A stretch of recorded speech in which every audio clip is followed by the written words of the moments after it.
გადაცემის ამ ნაწილში ვისაუბრებთ ალკოჰოლზე და მის საფრთხეებზე. ახალი წელი ალკოჰოლის გარეშე დამეთანხმებით ალბათ წარმოუდგენელია ბევრისთვის. ალკოჰოლით ინტოქსიკაციის მაჩვენებელი სწორედ ამ დღესასწაულზე ბევრად იზრდება. როგორ უნდა მოვიქცეთ ალკოჰოლის ინტოქსიკაციის დროს, რამდენად რეკომენდირებული ალკოჰოლზე გაზიანი ან ტკბილი სასმელის დაყოლება და როგორ ვებრძოლოთ ნაბახუსებს ამ და სხვა შეკითხვებზე ტოქსიკოლოგი ოთარ დიხამინჯია ისაუბრებს დღეს ჩვენთან ერთად. დილა მშვიდობის. მოგესალმებით. პირველ რიგში რა არის ალკოჰოლით ინტოქსიკაცია ეს რო განუმარტოთ მაყურებელს? პირველ რიგში ვისარგებლებ შემთხვევით და დამდეგს გილოცავთ თქვენს და თქვენს ერთგულ მაყურებელს და გისურვებთ ჯანმრთელობას, რა თქმა უნდა. ჩვენს გილოცავთ. რაც შეეხება ალკოჰოლური ინტოქსიკაცია, ეს არის ეთანოლით, ანუ ეთილის სპირტით გამოწვეული ზედოზირება, რომელიც სხვადასხვა კონცენტრაციით გვხვდება სხვადასხვა ალკოჰოლში. და რა თქმა უნდა, ზომიერების დაცვა არის მთავარი ფაქტორი იმისთვის, რომ ეს ინტოქსიკაცია არ მოხდეს. როდესაც განსაკუთრებით მაღალ კონცენტრულ ალკოჰოლს მივირთმევთ, ძალიან სწრაფად დგება ეს ინტოქსიკაცია და რა თქმა უნდა საყურადღებოა. ამიტომ რეკომენდაცია არის ძალიან მკაფიო და ერთმნიშვნელოვანი, რომ დავიცვათ ზომიერება ალკოჰოლის მირთმევის დროს. თვითონ ალკოჰოლური ინტოქსიკაციის ნიშნები რა არის? როგორ უნდა მივხვდეთ, რომ ადამიანი ამ მდგომარეობაშია და ასევე აუცილებლად მინდა გკითხოთ სიმძიმის ფორმებზე. იმიტომ რომ ვიცით, რომ აქაც ასე ვთქვათ, სიმძიმის ფორმები განსხვავებულია ერთმანეთისგან. სიმპტომები მრავალფეროვანია, თუმცა ძირითადად მაინც გულისრევა, პირღებინება, თავბრუსხვევა ეწყება ადამიანს. საბედნიეროდ მძიმე შემთხვევები იშვიათად გვხვდება, თუმცა ესეთი შემთხვევებიც ყოფილა, როდესაც პაციენტი კომატოზურ მდგომარეობაში მოუყვანიათ. განსაკუთრებით ეს ყველაფერი დგება მაშინ, როდესაც მშიერ კუჭზე ხდება ხოლმე ალკოჰოლის მირთმევა. რადგან შეწოვა ხდება ძალიან სწრაფად აღწევს ის მაღალ კონცენტრაციას სისხლში და შემდეგ იწყება უკვე ინტოქსიკაციის კლინიკური სურათი. ამიტომ ალკოჰოლის მშიერ კუჭზე მირთმევა არაფერ შეიძლება. ის უნდა მივირთვათ აუცილებლად საჭმელთან ერთად და აუცილებლად ზომიერად. განსაკუთრებით კიდევ ერთხელ შევეხები, მაღალ კონცენტრური ალკოჰოლი არის ესეთ თუ ძალიან საყურადღებო. მაღალ კონცენტრული ალკოჰოლი. მაშინ მოდი გავმიჯნოთ ერთმანეთისგან და დავაკონკრეტოთ, რომელია ამ ტიპის სასმელის რიგებში.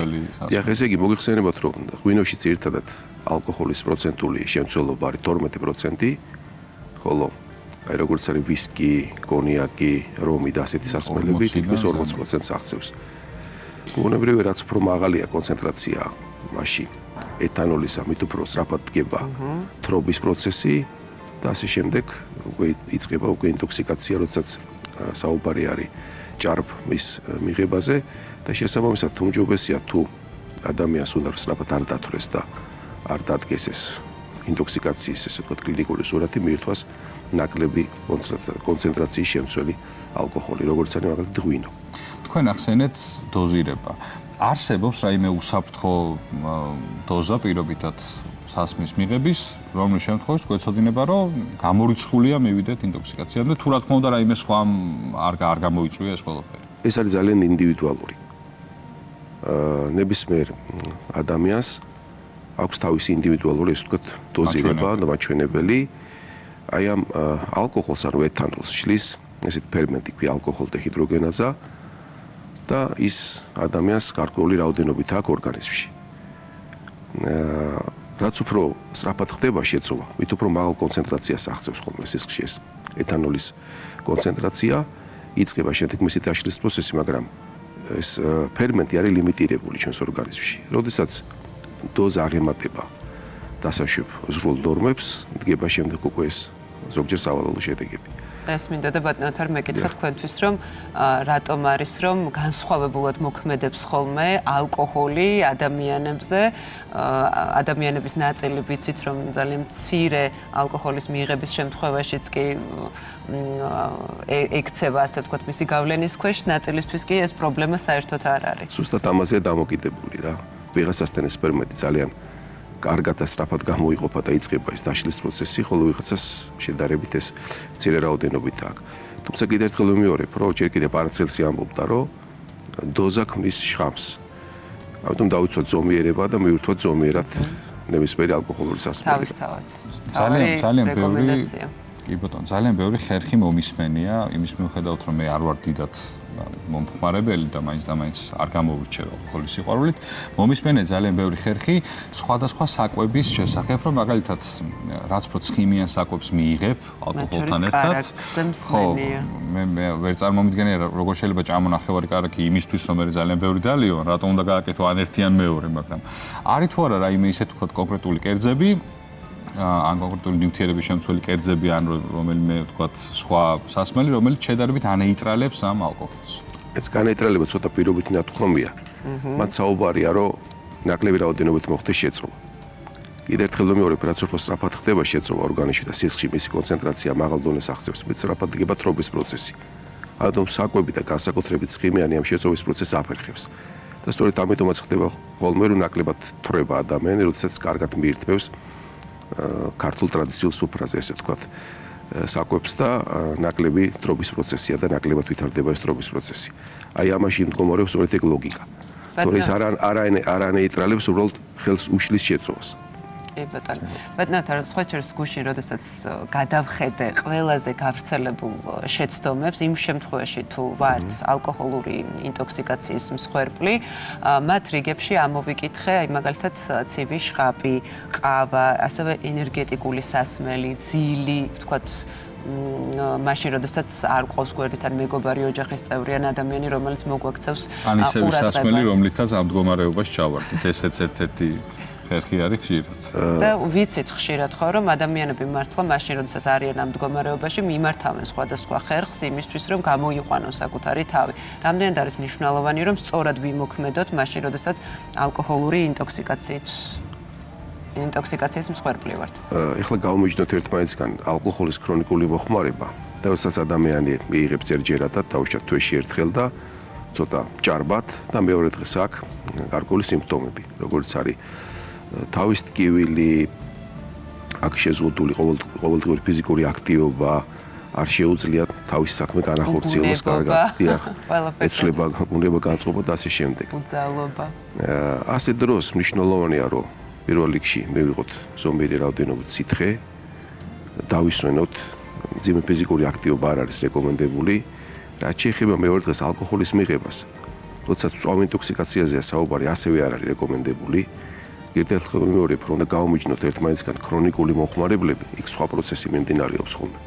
ადამიანს დამოკიდებული არის ალკოჰოლზე, იქ სხვა პროცესებია, მაგრამ როდესაც ადამიანი იშვიათად იღებს ალკოჰოლს და ინტოქსიკაცია ემართება, რა თქმა უნდა, ხე მეორე დღეს ალკოჰოლის მიღება არ არის რეკომენდებული. რაც შეეხება ენერგეტიკულ სასმელებს, საუცხოოდ ხშირად მიმართავენ, რომ სხვადასხვა ალკოჰოლს ურევენ ამ ენერგეტიკულ სასმელს და ძალიან მძიმე შედეგებს ვიღებთ ხოლმე.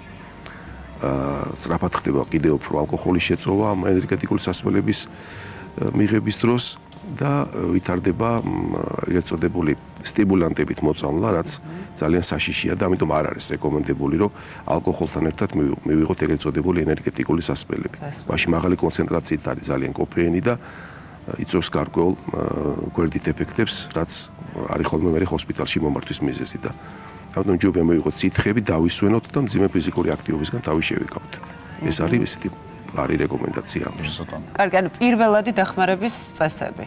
შეიძლება ითქვას, ეს არის ერთ-ერთი ძალიან მნიშვნელოვანი, მაშინ როდესაც უნდა ვიცოდეთ, როგორ ვიმოქმედოთ, როდესაც ჩვენს ირგვლივ მყოფი არის ამ მდგომარეობაში. პირველი როგორც მივხვდი, არის სითხე, რომელსაც მას ვაწვდით. კი ბატონო. შემდეგი ნაბიჯი. ესე იგი, ვინაიდან ალკოჰოლის მიღების დროს გარკვეულწილად გლუკოზის რაოდენობა მცირდება ხოლმე ორგანიზმში, ვითარდება ეგრეთ წოდებული ჰიპოგლიკემია, ტკბილი სასმელები, თავში ტკბილი ჩაი, კარგად მოქმედებს ასე დროს, თუმცა თუ ადამიანს აქვს ესეთი მძიმე ინტოქსიკაციის სურათი, ჯობია რომ მოხდეს მისი გადაყვანა ჰოსპიტალში, სადაც შემდეგ უკვე ინტრავენულად მოხდება მისი შევსება. ასევე გამოყენებული იქნება სპეციალური მედიკამენტები, როგორც არის თიამინი, რომ ადამიანი დროზე გამოიყვანოთ ამ მდგომარეობიდან. მსუბუქ შემთხვევაში მივიღოთ სითხეები, ტკბილი, ესე ვთქვათ, ჩაი და დავისვენოთ, ეს არის ყველაზე კარგი და სწორი რეკომენდაცია. და რასთავარია დავიცოთ ზომიერება. ზომიერების დაცვის შემთხვევაში არანაირი ინტოქსიკაცია არ გვექნება და არც ტკბილი ჩაის მიღება მოგვიწევს და არც ეგრეთ წოდებული დამატებითი საშუალებების მიღება იმისთვის, რომ მეორე დღე ჩვენთვის სულყოფილად რა თქმა უნდა, ვიყოთ სრულფასოვნად შევძლოთ მეორე დღეს სამსახურში წასვლა, ვიყოთ შრომის უნანიანები და რასთავარია შევირგოთ ის კონკრეტული დღესასწაული, რომელსაც აღნიშნავთ ხოლმე ჩვენი ტრადიციული სასმელები. ბატონო თარ, სასმელები იყოფა რამდენიმე კატეგორიად, მაგრამ ერთ-ერთი კატეგორია ძალიან მოთხოვნად და გავრცელებული არის ეგრეთ წოდებული არომატიზატორებით გაჟღენთილი, რომელსაც შედარებით მოტკბო გემო აქვს, მარტივად დასალევია, მაგრამ ბევრი ამბობს, რომ ბევრად მძიმედ გადააქვთ მომდევნო დღე, ვიდრე პირობითად სტანდარტული სასმლის მიღების შემთხვევაში. მაგალითად ლიქიორი, კოქტეილები, სხვადასხვა ტიპის. აი, სწორედ ამას გულისხმობდი, რომ ზოგჯერ მაშიორებენ სხვადასხვა ენერგეტიკულ, ესე ვთქვათ, ნივთიერებებს და ხდება ძალიან სწრაფი შეწოვა ამ ეთანოლის ორგანიზმში. ეს პირდაპირ კავშირში არის ინტოქსიკაციის სურათი მის სწრაფ შეწოვასთან. რაც უფრო სწრაფად მიაღწევს მაღალ კონცენტრაციას სისხლში, მით სწრაფად გება ხოლმე ეს თრობა და შემდეგ ბუნებრივი ინტოქსიკაცია. ბატონო თარ, აი სიმთვრალესა და ალკოჰოლურ ინტოქსიკაციას შორის რა მთავარი განსხვავებებია? სადგათის სხვა არის. ისევ და ისევ კონცენტრაციაზე და დოზაზე. სიმთვრალის შემთხვევაში ნიშნავს, რომ ადამიანს მეტნაკლებად ზომიერად აქვს მირთმეული ალკოჰოლი და სწორედ მაგიტო ვიღებთ ალკოჰოლს, რომ ეს თრობის პროცესით ესე ვთქვათ მივიღოთ სიამოვნება, მაგრამ როდესაც უკვე ადამიანს ეწყება ჭარბი დოზირების შემთხვევაში გულისრევა, ღებინება და თითქმის გონებას კარგავს, ეს უკვე არის ინტოქსიკაცია. კი, ბატონო. ამიტომ მათაც დავიცვათ ზომიერება რა. თრობა კარგია, მაგრამ ინტოქსიკაცია ძალიან ცუდია და მინერალური წყალი, წვნიანი, ცხელი წვნიანი არის რაღაც კონკრეტული ჩამონათვალი, რომელიც განსაკუთრებულად სიამოვნებთ ხოლმე აი ამ ალკოჰოლური ინტოქსიკაციის შემდეგ დღეებში. ან იგივე ნაბასხუსების დროს უფრო ხშირად. შველის თუ არა ეს ყველაფერი მართლა. ისეთ როგორ არის მაგაში ლოგიკა, რა თქმა უნდა ამსუბუქებს აი ამ სიმპტომებს, რაც შეეხება აი ხაში უყვართ ხოლმე ძალიან, ხო? აი ამ ხაშს აქ ეს ძალიან კარგი თვისება არის შემომგარსველი, აქვეითებს ჟავიანობას, რაც დილით მომატებული არის ხოლმე განსაკუთრებით ინტოქსიკაციის დროს და ბუნებრივია ამ გარკვეულ სიმპტომებს ის აქვეითებს. რაც შეეხება მინერალურ წყლებს, არაჩვეულებრივია, არის რეკომენდებული რომ მივირთვათ მინერალური წყლები, რადგან მასში არის დაბალანსებული რაოდენობით მნიშვნელოვანი ელექტროლიტები, რაც ასევე შეგვავსებს და ნაკლები სიმპტომები გვექნება მეორე დილას. კი ბატონო.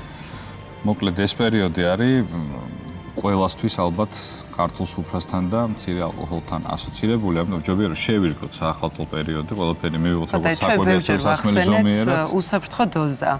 მოდი კიდევ ერთხელ აი ერთ-ერთი მთავარი რეკომენდაცია, რომელიც უკავშირდება იმას, რომ მივიღოთ ის რაოდენობა სასმელი, რომელიც არ არის ზიანის მომტანი ჩვენი ჯანმრთელობისთვის, კიდევ ერთხელ რომ შეგვახსენოთ სხვა ალკოჰოლთან მიმართებაში, ღვინო, შამპანიური, ვისკი, აი რა არის ის უსაფრთხო დოზა, რომელიც თქვათ დღის წესრიგში არ შემოიტანს ისეთ საფრთხეს, როგორც არის ალკოჰოლით ინტოქსიკაცია. კიდევ ერთხელ გავიმეორებ თქვენს ნებართვით, რომ რაც უფრო მაღალ კონცენტრული არის ალკოჰოლი, მით უფრო სწრაფად დგება თრობის პროცესი და რა თქმა უნდა, იქ ნაკლები დოზა უნდა მივიღოთ, არ მივიღოთ მშიერ კუჭზე და რაც შეეხება დოზას, არის ძალიან ინდივიდუალური. როდესაც ვხედავთ, რომ თრობის პროცესი დაიწყო, ჯობია რომ თავი შევიკავოთ შემდგომი დოზის მიღებისგან, თორე უკვე თრობიდან გადავალთ ძალიან მალე ინტოქსიკაციის ეტაპზე და ამიტომ ჯობია რომ გავაკონტროლოთ და დავიცოთ ზომიერება, რომ შევირგოთ ის დღესასწაულები, რომელიც ახლა წინ გველოდება რა. ეს ნამდვილად ძალიან როგორც კვების თვალსაზრისით, ბუნებრივია სასმელიც ის არის, რომელიც სიფრთხილეს მოითხოვს ჩვენი მხრიდან, შესაბამისად აუცილებელია, რომ ის რეკომენდაციები, რომელსაც ვიღებთ ხოლმე ჩვენ სპეციალისტების მხრიდან, გავითვალისწინოთ იმისთვის, რომ ეს დღესასწაულო დღეები იყოს სასიამოვნო, და გავატაროთ ოჯახში და არა სხვა დაწესებულებაში, ესეც მნიშვნელოვანი ფაქტია. თავისთავად.